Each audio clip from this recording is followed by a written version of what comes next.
ম্যানচেস্টারে দেবী বন্দনায় Bengali Hindu cultural association. ম্যানচেস্টারের অন্যতম পুরনো পুজো এটি। পুজোর গান, গল্প, আড্ডায় মজে ম্যানচেস্টারের বাঙালিরা।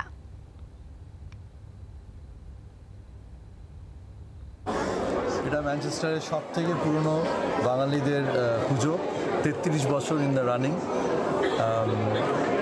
We bring together communities, আমাদের share devotion to heritage and culture.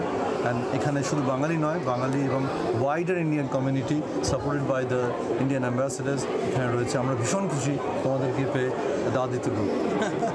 আর সত্যি কথা বলতে মানে উই হ্যাভ বিন টু এত দুর্গাপুজোয় যাই লন্ডনে, স্পেশালি এখানে ফার্স্ট টাইম। তো 30 বছরের থেকে মানে 33 ইয়ার ওল্ড পুজো এখানে হচ্ছে। অ্যান্ড মানে it's such a nice feeling, মানে একদম বাড়ির মতো ব্যাপার আমি বলতে পারি। মানে কলকাতাকে একদম মিস করছি না, এত ঘরোয়া পরিবেশ। মানে আমাদের পিছনেই মানে প্রচুর লোকজন খাওয়া দাওয়া করছে। কলকাতার পুজো তো মনে প্রাণে লেগে থাকে সবসময়। এত বছর এখানে আছি, তাও কলকাতাকে এখনও মিস করি, কিন্তু সেটাকে আমরা এখানে তুলে ধরার চেষ্টা করছি। কিন্তু কলকাতার আমেজ তো কলকাতারই মতো, দুটোই একসাথে চলতে পারে। আমরা ব্রিজ মতো কাজ করছি দুটোকে। ম্যানচেস্টার ইন্ডিয়া পার্টনারশিপ, কলকাতায় ম্যানচেস্টার পার্টনারশিপ নিয়ে আমরা খুবভাবে মেতে আছি। আর শারদীয়ার শুভেচ্ছা সকলকে, খুব ভালো থাকুন। বাংলার আওয়াজ, বাঙালির আবেগ, জি 24 ঘন্টা।